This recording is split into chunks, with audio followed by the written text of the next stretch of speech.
Good afternoon, everyone. Thank you for being here, and it's wonderful to welcome you to the White House.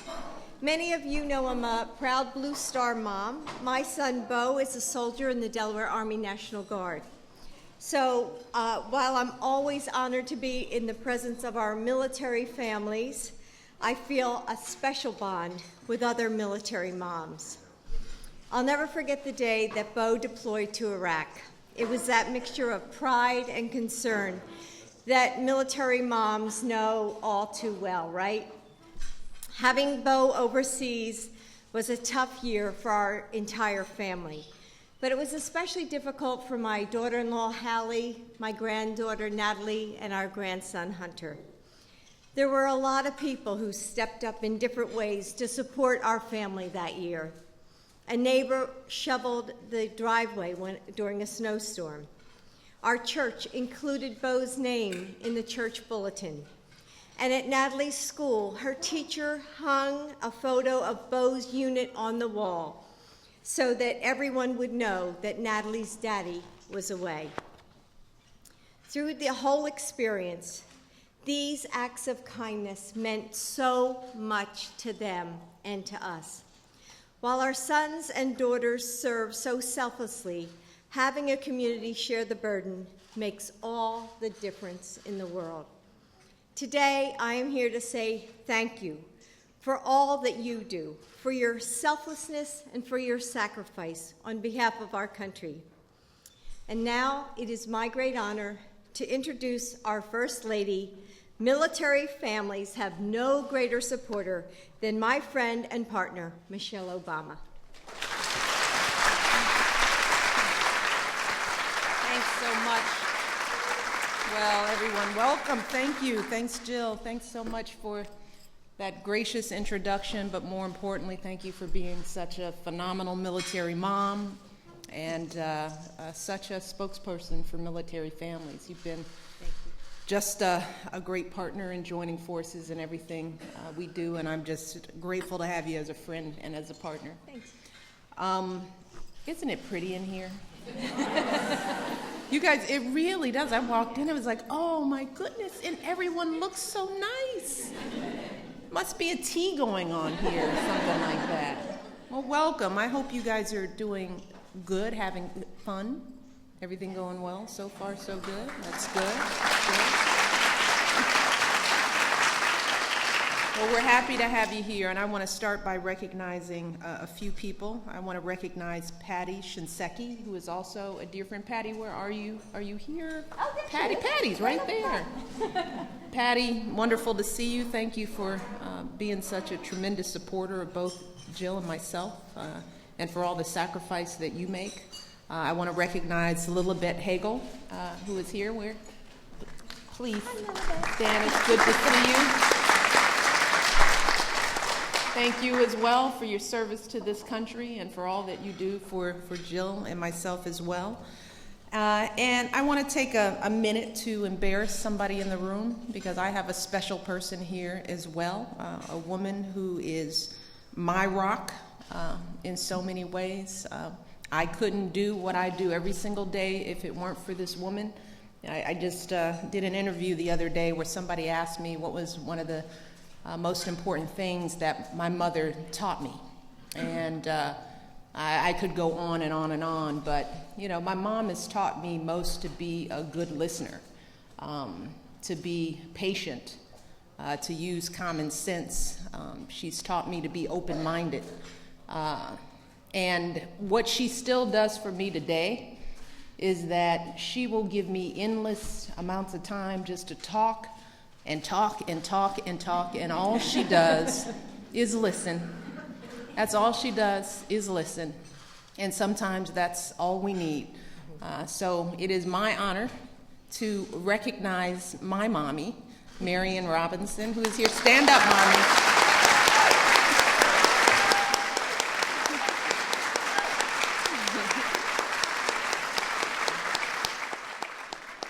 Yes, Grandma. And finally, I want to thank all of you for being here today as we celebrate Mother's Day at the White House. It's really good. Doing it just a little bit early, so we get double duty, moms. We get today and we get tomorrow. Let's stretch this out. We get Saturday, Sunday, and I think we should just figure out what we need to do on Monday too. So I think this is a good way to start off the weekend. Today we have some of the most extraordinary moms in the country with us. We have active duty troops and veterans and military spouses from all across the country. And we knew we wouldn't be celebrating motherhood properly if we didn't have you guys bring along some special guests, your children, and some people have brought their own moms as well. So this is quite a beautiful crew, and handsome too. So we are thrilled to have several generations of families here with us today. We also have a group of very special women who I'd like to take a moment to recognize. Some of the military spouses of the year from each branch of our armed forces. And as I say your name, please stand so that we can recognize you. Vernice Castillo from the Air Force.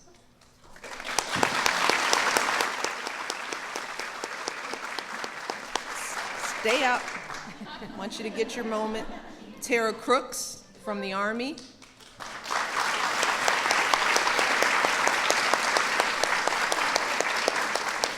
Karen Gunther from the Marine Corps.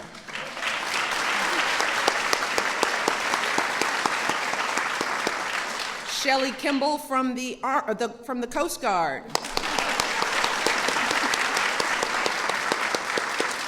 Alicia Yauch from the Navy. Where's Alicia? Did she or she not? Alicia had another event that she had to race to, but she is so sad. Well, give her a hug for us, from us. And just a couple of hours ago, Alicia Hines Ward from the National Guard was named the National Military Spouse of the Year for 2013. Is she here with us? There you go, Alicia.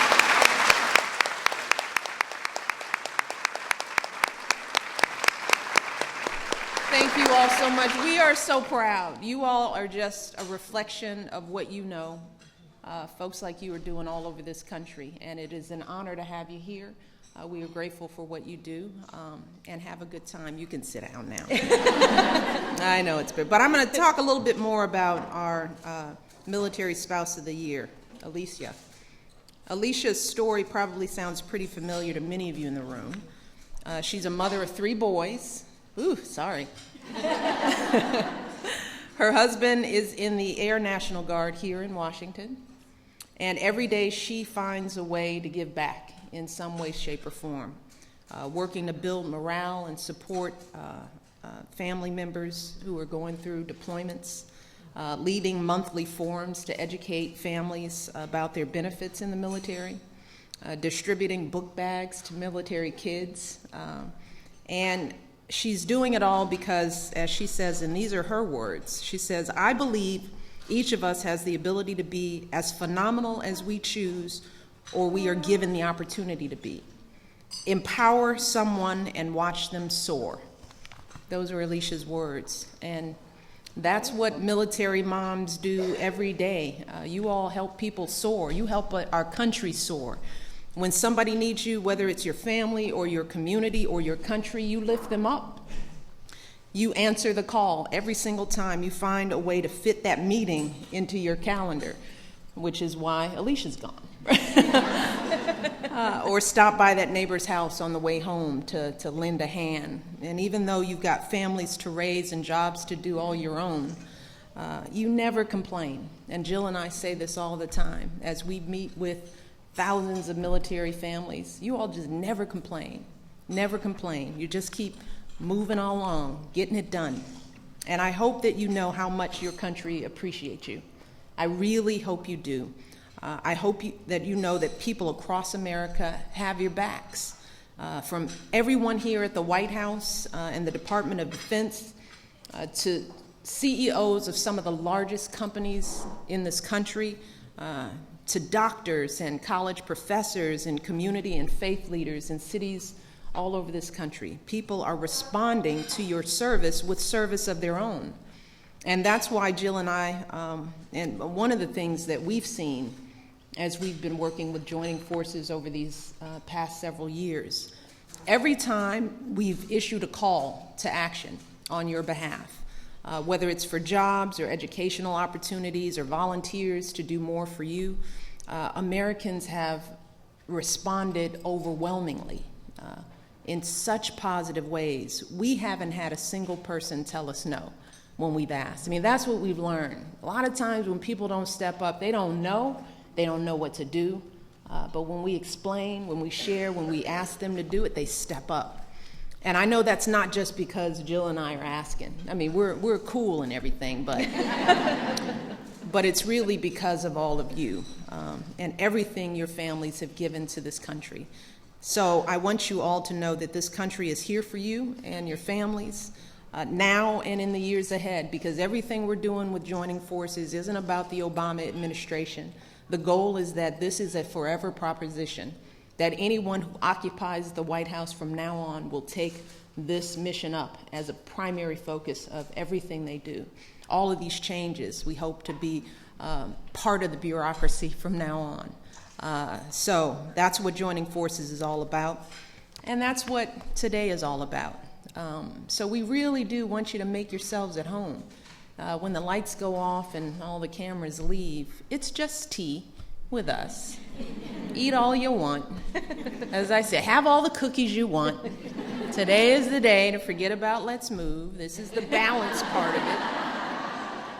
Have all the, we've earned it, moms, and have our cookies. And we're going to duck out, Jill and I, for a second, and we're going to ask all the young people in the room to come with us, because we got some surprises for you. So we're going to leave, do a little business, and we will be back with a few surprises for you all. So moms, hold tight. You get a couple of minutes of free babysitting. So any kids who are ready, who want to leave and come with us, you guys follow us. We're coming. We're going to march on out. Let's go.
You guys, your kids will be coming in. They're going to find their places. They've been working so hard on some special surprises. You all please be seated.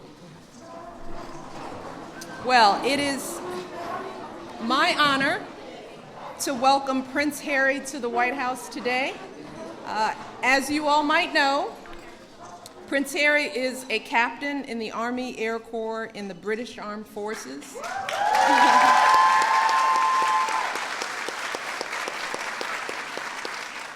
In January, he returned from his second deployment to Afghanistan, and for the past few years, he has focused on honoring the sacrifice and service of our veterans and military families, especially now that the war in Afghanistan is drawing to a close. He has spent much of his time supporting our wounded warriors and the families of our fallen. And this weekend, absolutely.